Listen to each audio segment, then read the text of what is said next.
Hey, everybody, welcome to the Santita Jackson Show here on AM 950 Radio, the voice of progressive Minnesota. I am so glad to be with you today. Now that we're in this post election pre inauguration phase, we just have to say, you know what? 2024 has been quite a year. Quite a year.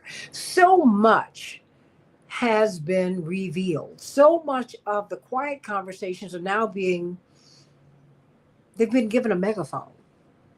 And it seems that more and more people want to dig down and get the truth. We're not afraid of it anymore. We're talking about things. We're not conspiracists, we're truth seekers. Mhm. And so, because of that, I said, well, as we're beginning to come to the conclusion of the year, I want to talk with some of the truth seekers for whom I have enormous respect. I was born with people who who are truth seekers, and they lay it on the line for that reason. I mean, they're willing to live for or die because of that search for that which is true.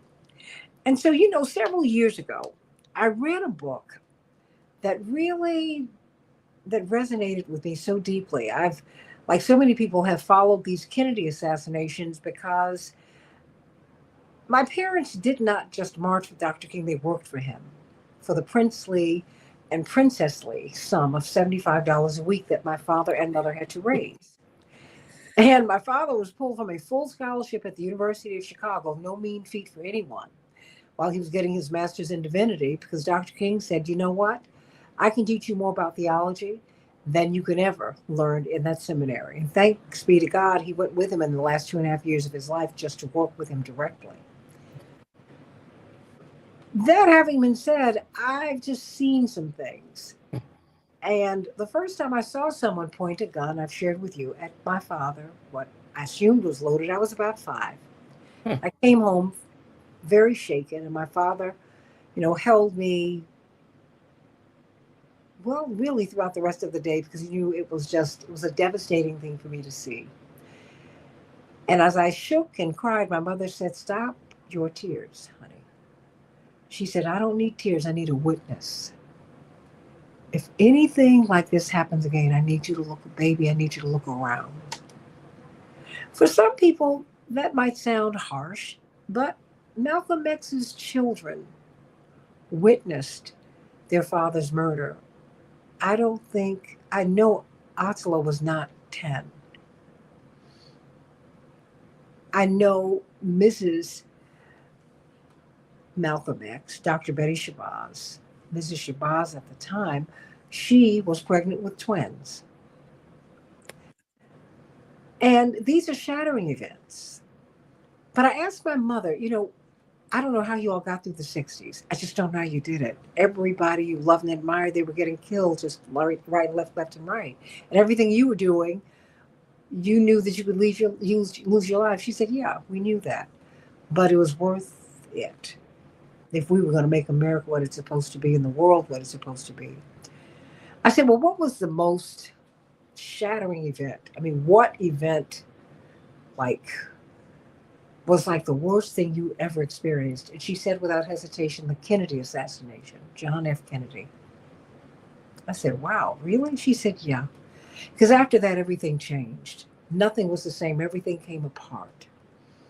And Dr. King said to his staffers, I won't make it through the decade. If they killed him, they're going to kill me. So let's get to work. And so we want to know what happened with John F. Kennedy. And President Trump, when asked why he didn't release the tapes, he said to Judge Napolitano, he said, one day when we're talking and there are not 15 people listening on the phone call, I'll tell you. He said, but if you saw what I saw, you wouldn't release this either. Wow. Everyone gets to the precipice. Everyone gets real close to the Kennedy assassination, uh, and the John F. Kennedy assassination, the Martin Luther King assassination, the Malcolm X assassination. Oh my goodness, Medgar Evers. I mean, goodness gracious, there's so much. It boggles the mind. That's why I wanted to dig in and reach out to this great woman, one of the foremost researchers of the Robert F. Kennedy assassination, someone who was going to get to the bottom of who killed his brother. And he was assassinated before he could get to the White House and do it and make other profound changes in our society. We ask why? What happened? Who did it? How is it that Sirhan, who was standing in front of Kennedy, is taking the fall for this? But we all know, for those of us who would listen, that the kill shot was over his ear, back of his head. But I want her to go through this because I think at this moment in history, as we're asking these profound questions about that will really impact the survival of the republic, that will determine whether we go forward in this attempt to have a democracy. Because that's how we have a republic that has democratic aspects. It's democratic to have a House of Representatives. If someone falls, then you got to have an election. It's Republican to have a selection for the U.S. Senate. It's democratic for everybody to go at the polls and vote. It's really Republican to have an electoral college, a check on your vote. So we're going to have to make some decisions about who we are and where we want to be and just all of these things. But there's some people who really, really got awfully close, who were pushing us into a new space, and they were taken from us. And so I can understand Robert Kennedy Jr. today. He's become this controversial figure, but he has lived on the other side of the looking glass, everybody.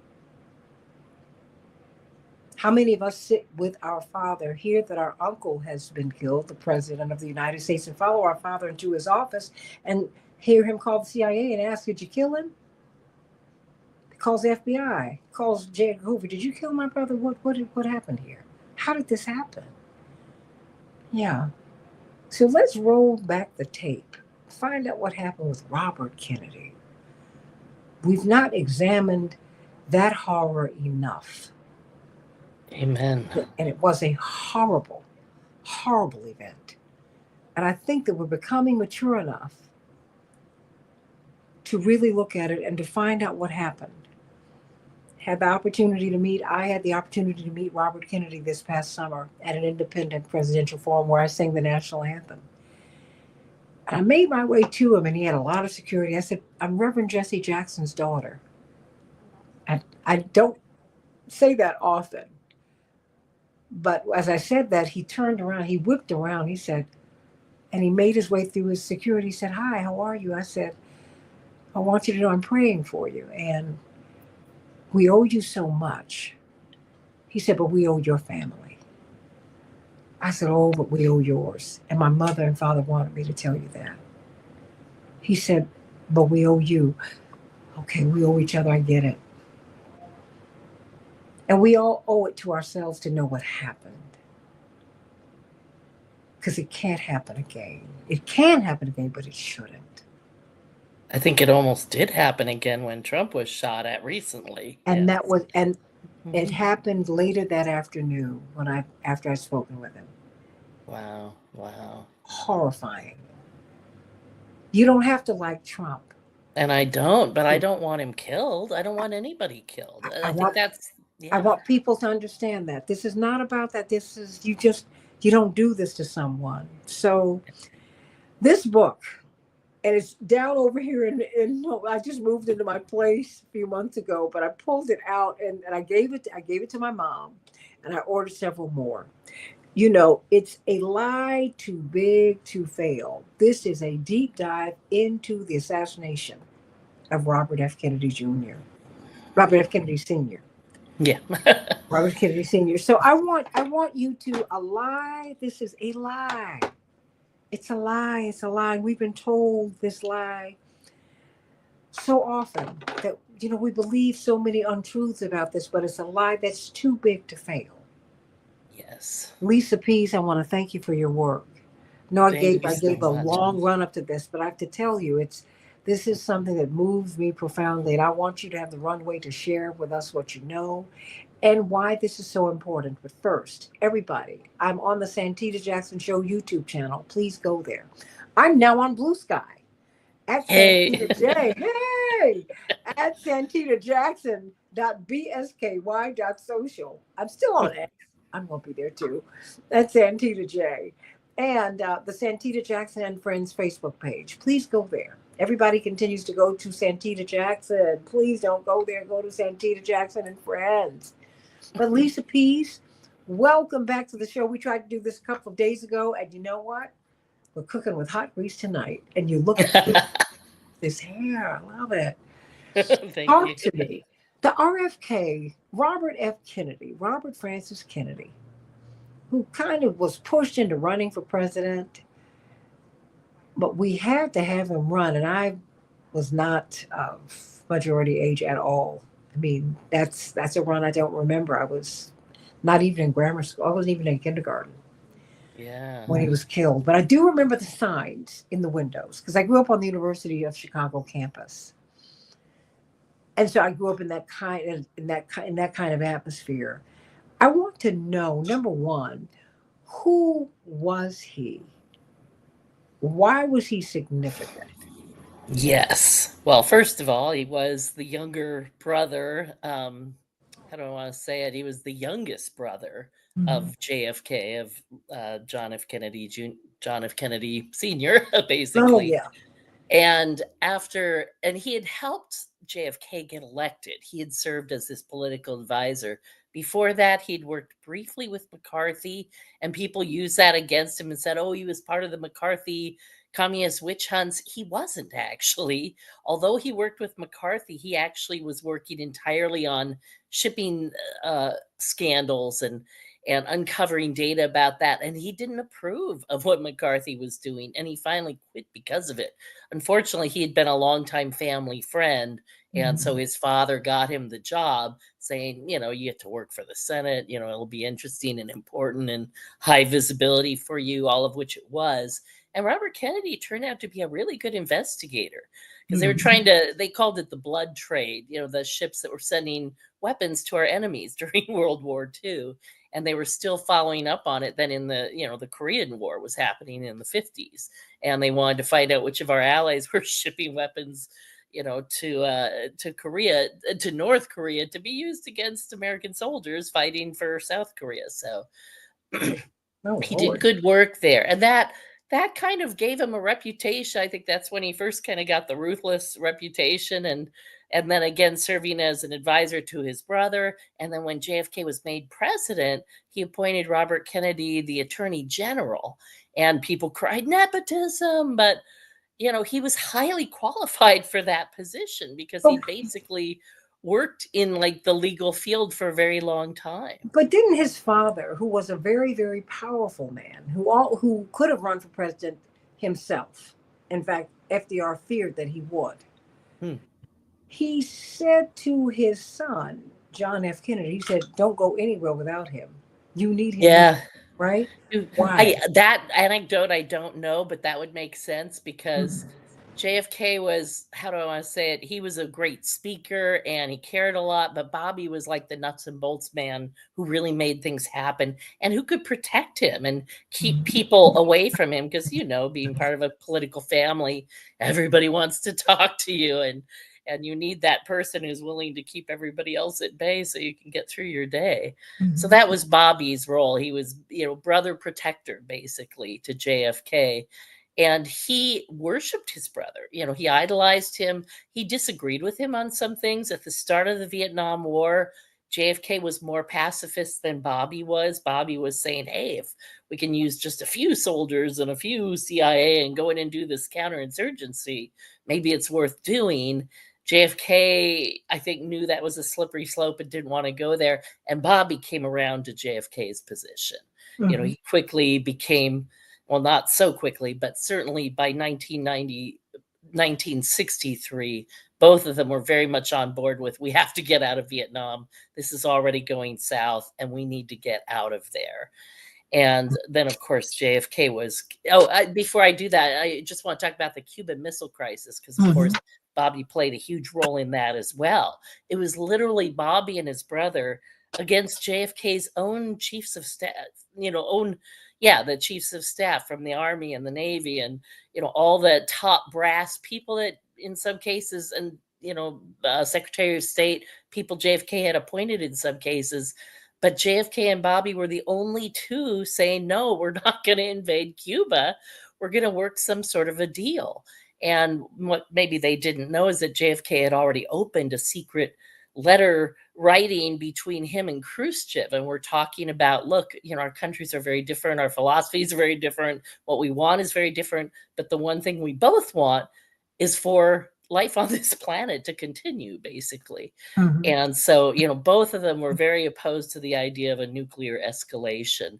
And both of them, Khrushchev too, were being pushed by the hard right wing hardliner. I'm trying to say it, the right wing hardliners on both sides, from the Soviet end and from the United States end, were pushing for a nuclear confrontation because both thought they could win in that scenario. Mhm. And no one wins in a nuclear war. That should be self-evident, but evidently to a lot of people it's not. No one can win a nuclear war. You pollute the planet for thousands of years and none of us will survive. Mhm. Look at what happened at Chernobyl. It's still sealed off for another 20,000 years or so. They say minimum 3,000 years, but Absolutely. maximum 20 to 27,000 more years.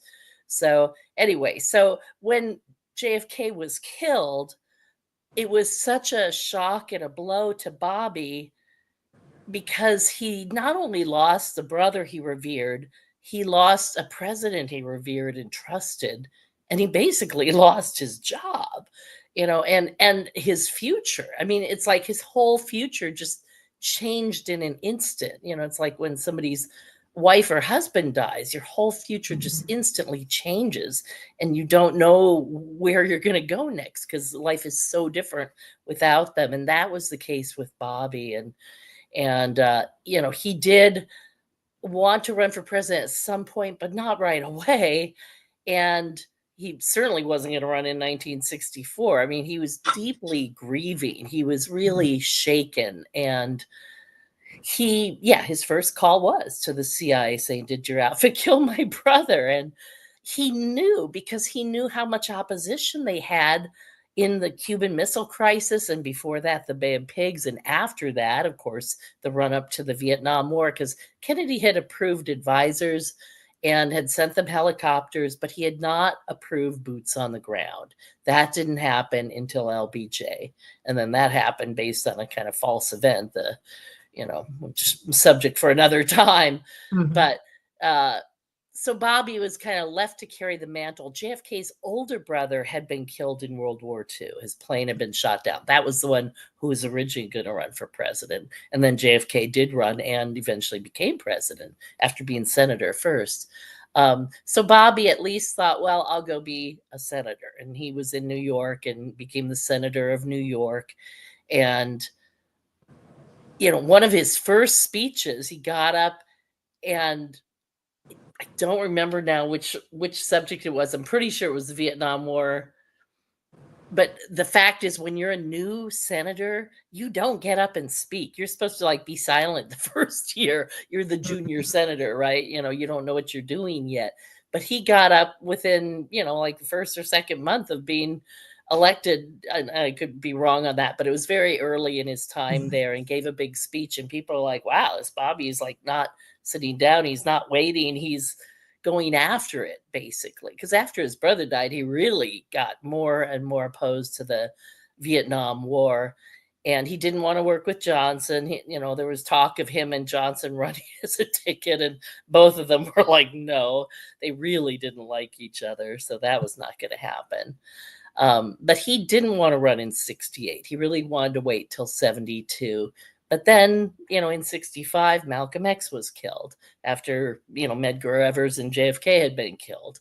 And also the UN secretary, who not enough people talk about, Dag Hammarskjöld, Yeah. who was like JFK, very much in favor of peace and really trying to use his position. He was the second leader the UN ever had and really tried to bring peace. It was his idea to create peacekeeping troops and put them between parties that were at war in the Congo and in Indonesia and other places.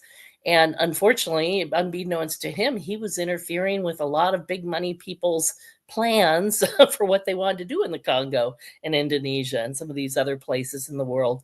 And so he was brought down. There's really good evidence his plane was shot down. So there'd been a string of assassinations. And of course, then in April of 1968, Martin Luther King was shot too in Memphis. And, Bobby had already entered the race before that, but just before that, like a week before that. And there was some talk that he might try and approach Martin Luther King to be his vice president. Can you imagine such a ticket? People thought they were enemies because it came out that Bobby had approved the wiretapping of King's office. And it was misrepresented in the press because the tapes that upset King, somebody had taped his hotel room. He wiretapped his hotel room. Bobby never approved that. He only approved the office phone, and he did it because he's like, I know he's not a communist, but J. Edgar Hoover is not going to know this unless he gets to hear it for himself. And and he told King they were going to do that they were going to tape his office phone. So it was a complete agreement between them. But then the FBI just illegally taped his hotel room too, and then tried to blame Bobby for that. And Bobby had never approved that. And that, by the way, lost Bobby the primary in Oregon because that story broke right before the Oregon primary, and he didn't have time to explain it. And of course, King wasn't there to verify his side of the story by that point. So that was an upsetting moment for him. And the first time that Kennedy had lost an election, frankly, is when he lost that primary, because he entered very late. Now when somebody runs for president, if you don't win Iowa or New Hampshire, you're not even considered a major candidate. But this was after Iowa and New Hampshire. And it was because another candidate who's, the older I get, the harder these names are. Eugene McCarthy? Yes, Eugene McCarthy, thank you, had actually beat LBJ because Bobby was very worried. I don't want to split the Democratic Party in two. If LBJ wants to run, the only alternative on the right is Nixon, and he knew what a bad deal Nixon was because they'd been in the Senate together, and he didn't want to have Nixon become president. But as soon as LBJ, showed weakness, Bobby said, okay, I'm getting into the race, because he also didn't trust McCarthy. And he's like, if somebody's going to beat LBJ, it should be me and not McCarthy.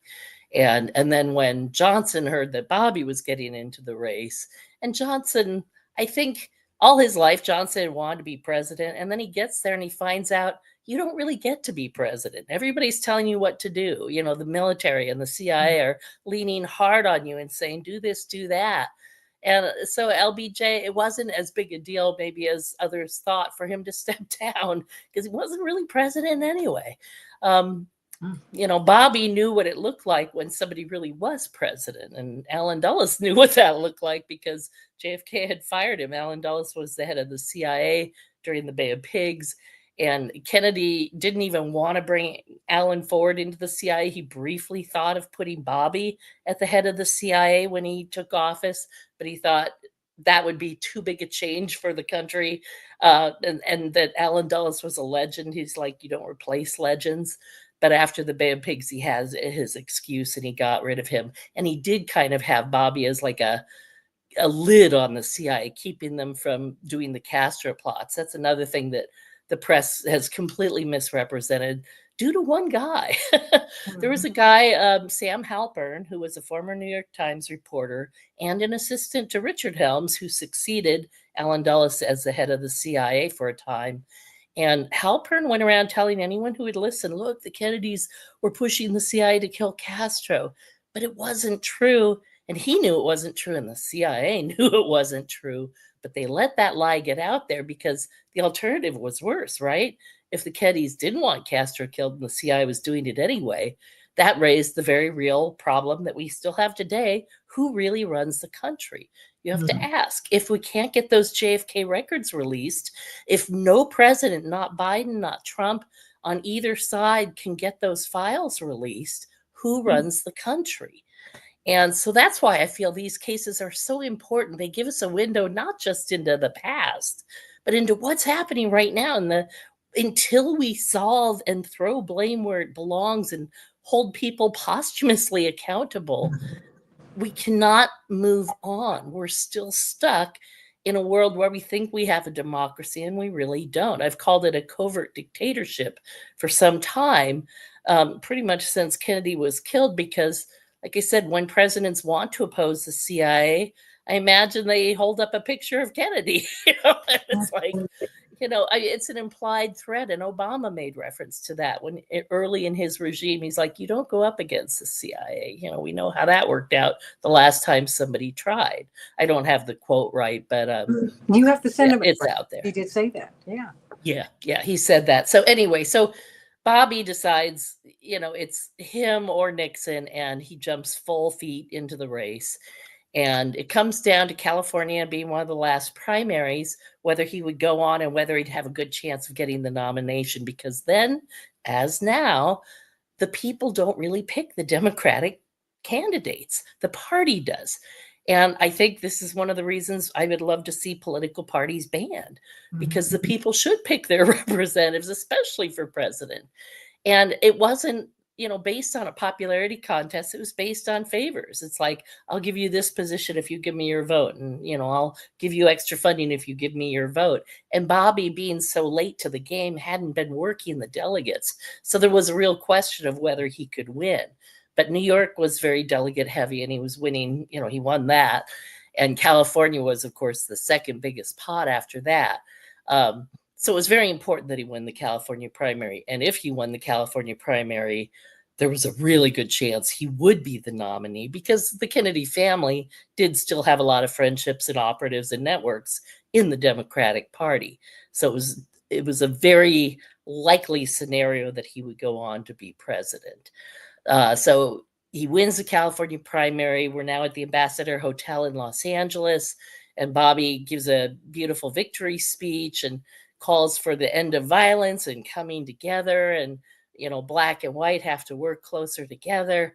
And he ends his speech, turns and walks through a little kitchen pantry serving area, is shaking hands with busboys. He's en route to the print media, because the TV cameras were always in his face and had just caught his whole speech. But after every speech, he always went and stopped in the print press, the printed press, because he got his early start as a reporter. In fact, in 1948, he'd been sending dispatches from Palestine. That's the way it was. That's what it was called in those days. And anyway, so en route to the thing, suddenly a young dark-haired man named Sirhan Sirhan steps out in front of him and pulls out a gun and fires at him.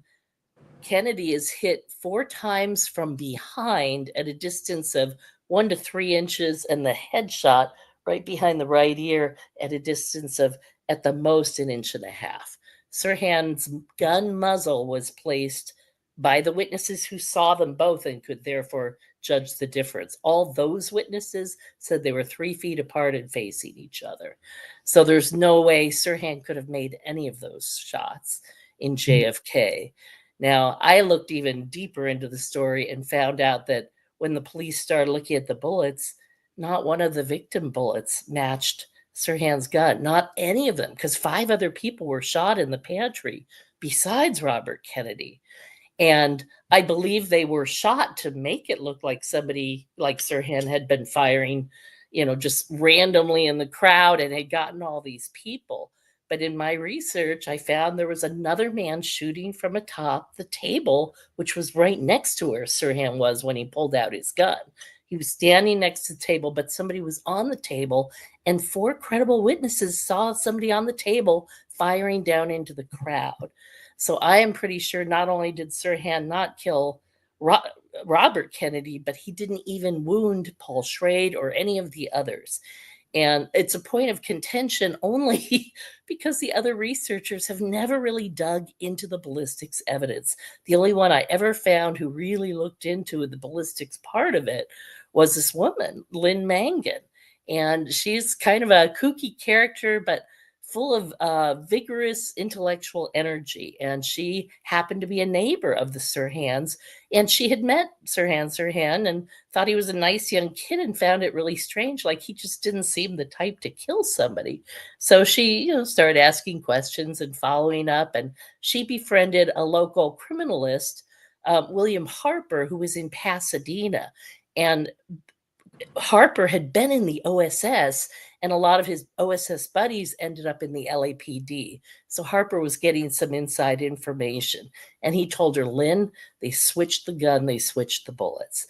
And Lynn knew she couldn't take that to anybody and have them believe her. So she's like, I have to be able to prove that what he said was true.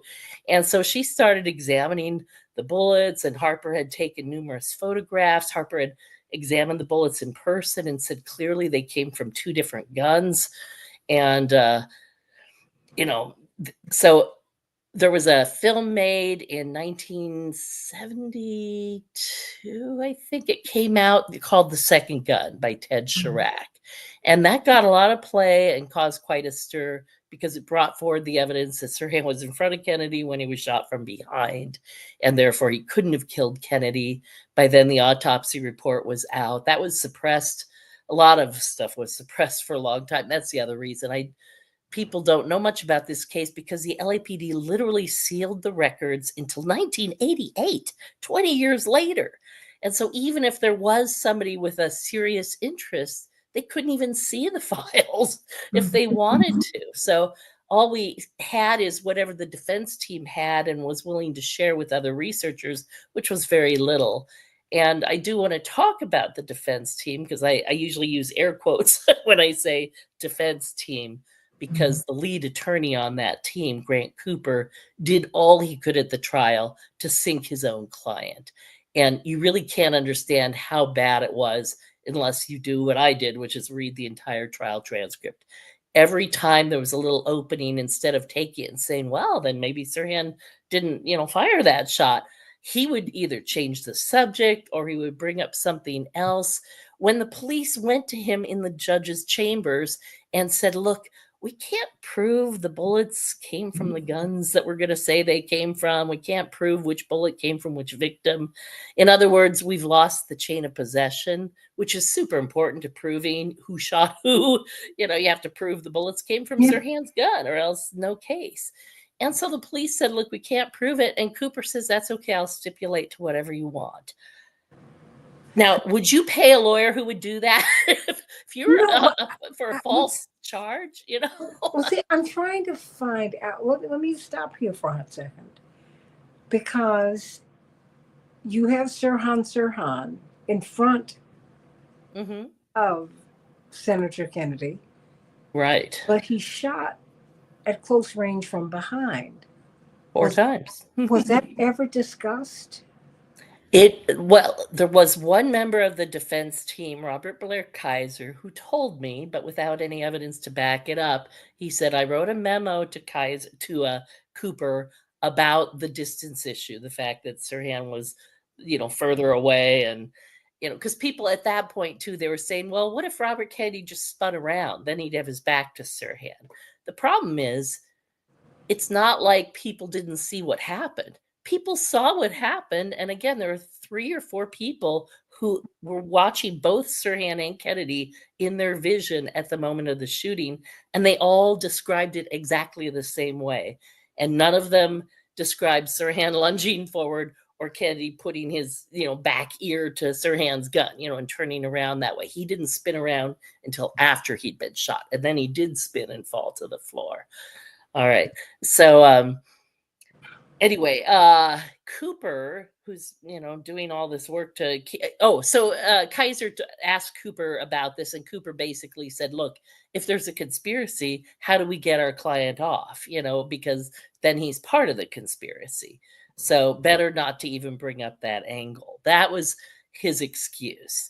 Now, I think there's another reason that Cooper sank his case, and that's that Cooper had his own legal issue at a previous case that involved Johnny Roselli in a card cheating scandal, the famous Friars Club scandal. It's famous in the LA area. Everybody's heard of it, where they basically rigged a hole in the ceiling and sent elaborate signals around the room so that, people come in and be ripped off by these mobsters without realizing it, because they'd rigged the game in their favor. And Johnny Roselli is super interesting because he was kind of the ambassador between the mob and the CIA. When the CIA wanted to kill Castro, they asked Robert Mayhew, who was working for Howard Hughes at the time, to get them some mob guys, and Mayhew went to Roselli. And so you've got Mayhew and Roselli trying to kill Castro. Some people think that plot was turned around to kill JFK. But Cooper was defending an associate of Roselli. He wasn't defending Roselli, but the associates of Roselli may well have had intelligence connections too. In any case, Grant Cooper ended up with a stolen grand jury transcript. The judge saw it and was like, "What are you doing? That's illegal. You can't have that." Cooper's like, "I got it from no source other than the government," which to me means the CIA stole it for him and gave it to him. Unbelievable. No other government official probably would have done that. And why would they do that? Well, they knew he was volunteering to represent Sirhan, so now they have something to hang over his head. Because if you are using a grand jury transcript illegally, you can be disbarred for that. You can go to jail for that. It's actually that serious. Grand jury transcripts are kept secret because then people are free to speak openly and they're not worried about somebody coming to their home and killing them before they can testify against somebody at a trial. So it's actually a really big deal. And so his punishment was not given to him immediately. His punishment was held over his head until the end of the Sirhan trial. And then at the very end of this, 4.5, 5 month process, because they started, talking to the judge and getting things ready in December. And then the trial ran kind of January through April. So after the trial ends, they finally give Cooper his sentence for this terrible act. And they gave him $1,000 fine. It was literally the lightest slap on the hand they could possibly give him. And if you were going to do that, why would you wait 4.5 months to do that? Why not just let him off the hook early? Well, because maybe he would have had a much more serious charge had Sirhan walked. If he had gotten Sirhan off, his life would have been over. And so, I have a little sympathy for Grant Cooper, even though you wish people would just stand up and say, "Look, I'm being blackmailed. I can't represent Sirhan anymore." That would have been the honorable thing to do. But that doesn't happen. And no one does that, right? I mean, that's the whole point of blackmail, is to silence you. Well, yeah, and no one questions all of these people in the constellation. People who were there that night, people who had access to the firsthand information. Yeah. It's like the right questions are not being asked right. purposefully. And the only people who asked were like Bill Harper wanted to look at the bullets because he knew that the LAPD criminalist who had put the bullets in evidence, Dwayne Wolfer, he had a history of forging bullets. And in fact, when I was talking about my book as I was writing it to a coworker one day, he volunteered as a helper to the public defender's office in Los Angeles. I didn't even know they took volunteers. That sounds like a great thing to do. But he goes, "Oh yeah, that's in the handbook that the LAPD, dummies up bullets to frame people." He goes, "That's in there." And I'm like, "Are you kidding me?" Can I get a copy of the handbook? He's like, "Oh, they won't let me take it out of there." But this is a known thing that the police do. When they want to frame somebody, they throw out the real bullets and they dummy up their own because then they can match them to the gun. Now, here was Wolfer's big problem. He didn't have Sirhan's gun when he realized there was a problem because he, like everybody, assumed Sirhan had fired, the shots that killed Kennedy. So he took the bullets into evidence, but the gun was tagged and went sent right over to, at that point, the grand jury for the Sirhan case. And because there was a hearing before the trial. And so he didn't have access to that gun anymore. So he couldn't dummy up the bullets with Sirhan's gun. So he had to get a whole new gun. And it turned out there was, excuse me, there were 2 other guns that show up in this case. When the film came out, the second gun, he was referring to a gun.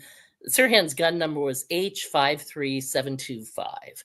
In the trial transcript, there's a gun H58725. And in the film The Second Gun, what I call the third gun, there's one H18602. Now, the first two sound very similar and are literally only off by one digit. The second, one is the 18602 gun, has nothing to do with the others. It's a But who very had these different guns? serial number. Who Pardon? had these guns? So, well, the LAPD did. And what's interesting is that a lot was made out of the H18602 gun. People thought maybe that was the gun that Wolfer used to dummy up the bullets. I don't think that was the gun. Oh, would you I'm like pretty would sure you it like to was. get some water? No, I'm okay. I'm okay. Oh, okay.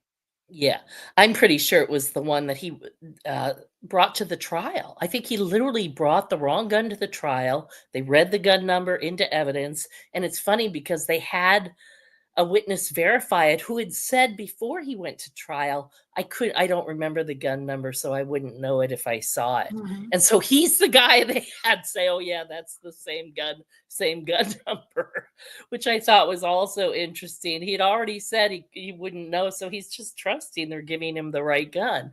And it wasn't a typo either, because Wolfer says in his testimony, when we wanted to do the sound test because they were trying to discredit another witness, Sandy Serrano, who had sat on the back steps and saw two people run out after the shooting with a girl in a polka dot dress saying, we shot him, we shot him. And Sandy said, who did you shoot? And the girl said, we shot Kennedy, and kept running. And so they were trying, she had described hearing 6 shots, but she said, I thought they were backfires from a car. And they were trying to prove she couldn't have heard shots from where she was in sitting. the kitchen? The kitchen was very far from where Sandy was sitting.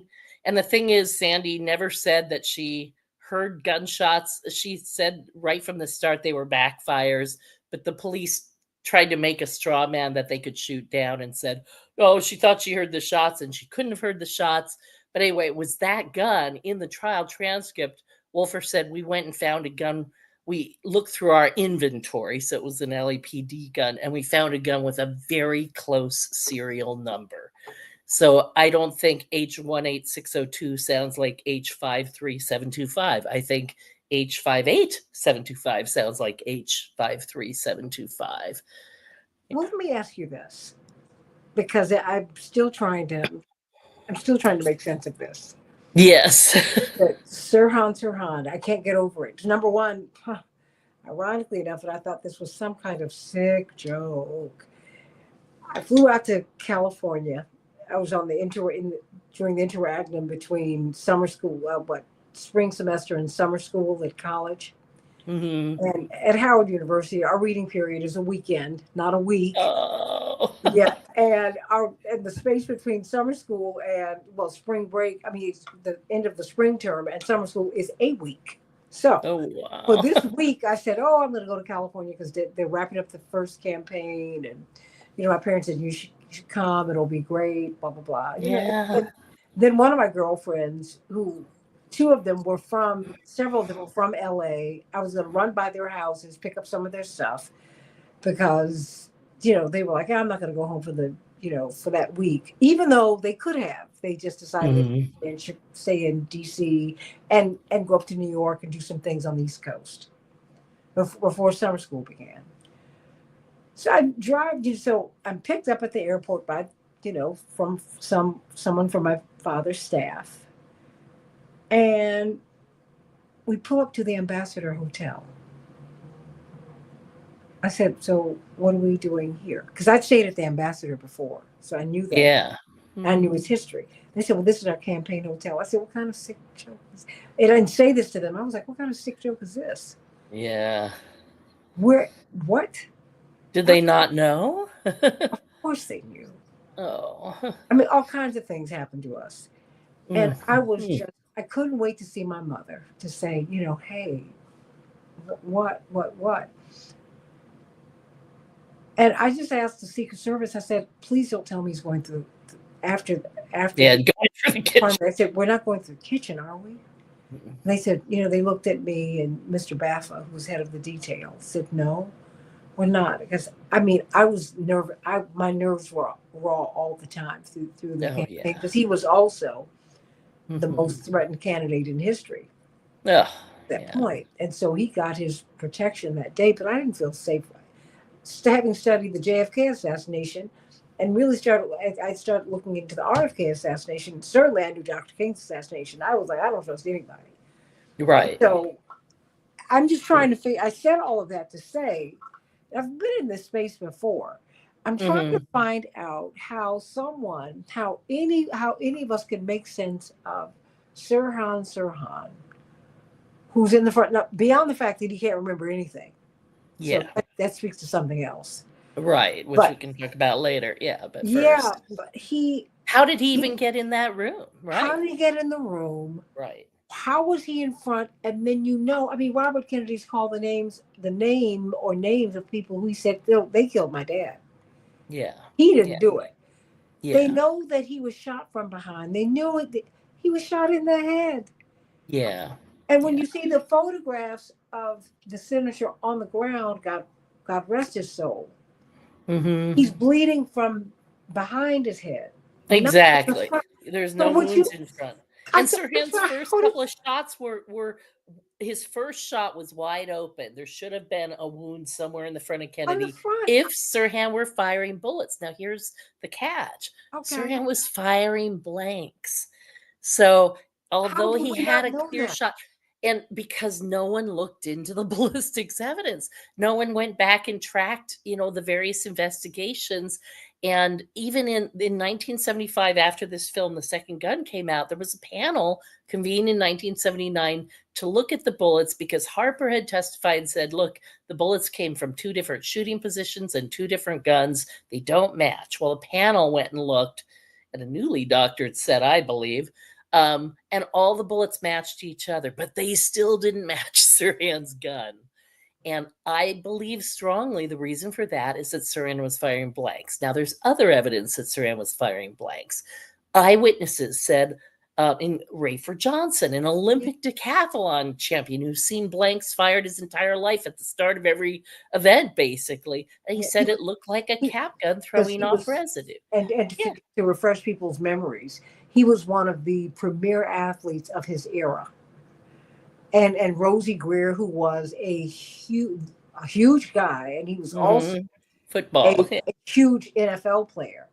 They Mhm. were his security that night, right? Right, right. So how does this little guy get through and kill him? Well, he doesn't.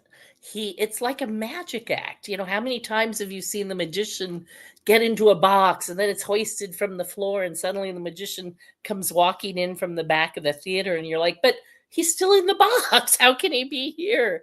It was a distraction. Sirhan was the distraction to pull focus so that the real shooters could get in from behind.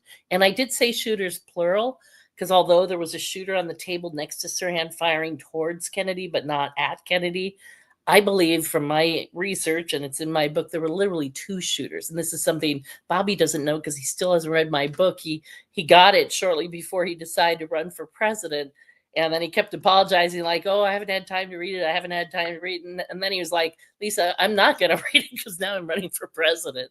So, and what he doesn't understand is that Thane Eugene Caesar was one of the people. He was the guard. He was a tall guy, and he could easily have made the three shots that came under Kennedy's arm. Because remember, I said he was shot four times. Three Who entered was this guy? What from was the his name back. And again? this was a security guard named Thane Eugene Caesar, who just Mhm. happened to work with Robert Mayhew and the Hughes organization, as well as at the Skunk Works facility that the CIA was building its U-2 planes at. So Caesar's a very interesting and very well CIA connected character. And there's even more evidence to support that, which is in an update to my book, which is coming out in April. Caesar was CIA. So posing as a security guard, but leading him till the kill zone and then holding him in place while somebody else made the headshot. And that's somebody else in my book. I have two witnesses who swear they saw a busboy walk up and shoot Kennedy in the head.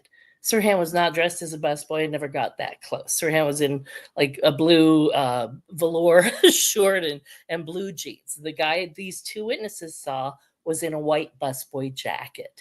And I even described there are Navy weapons that Did fit we under see a picture of gloves. him?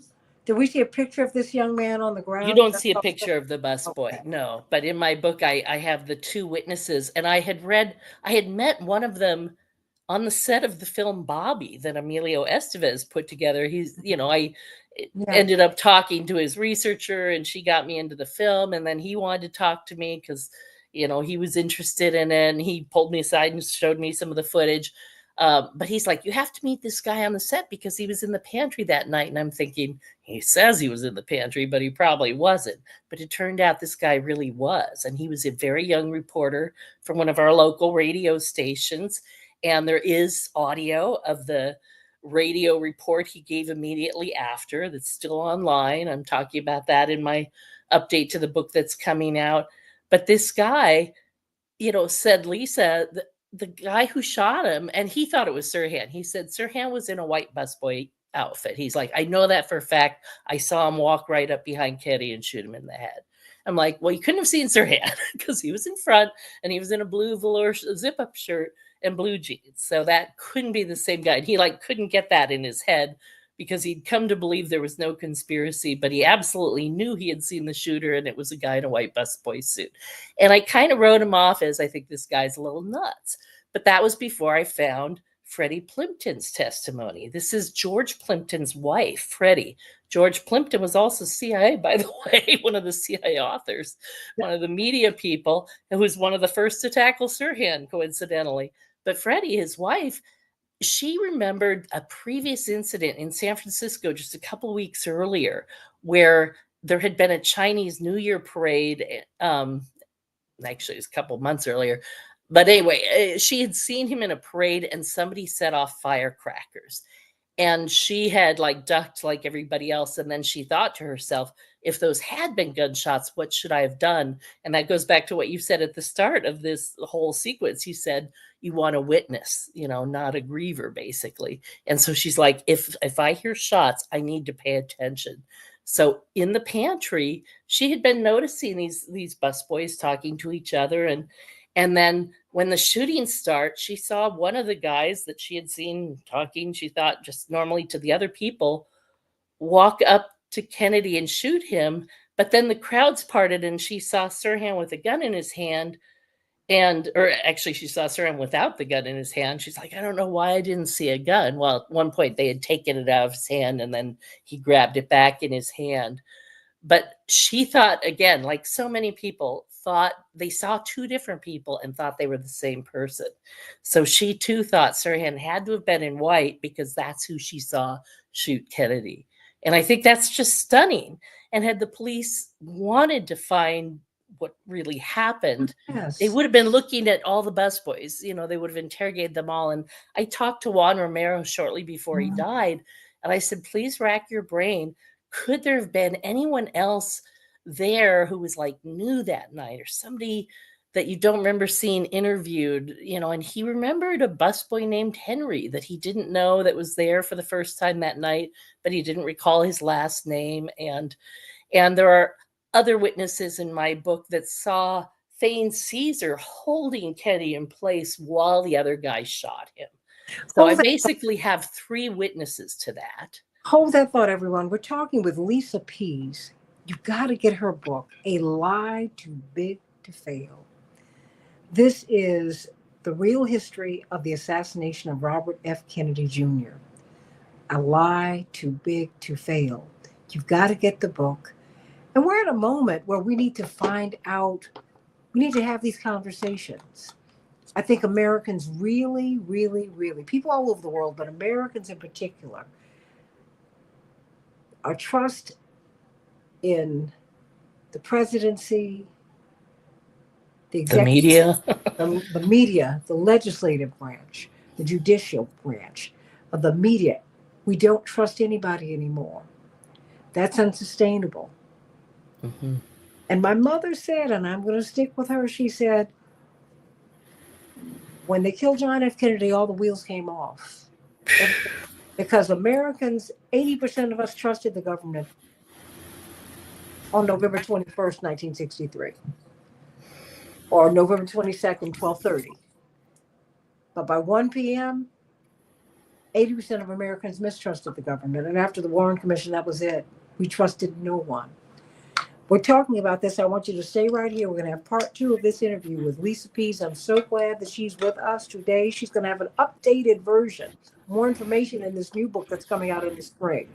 A Lie Too Big to Fail. The real history of the assassination of Robert F. Kennedy Jr. I think we need to know, everybody.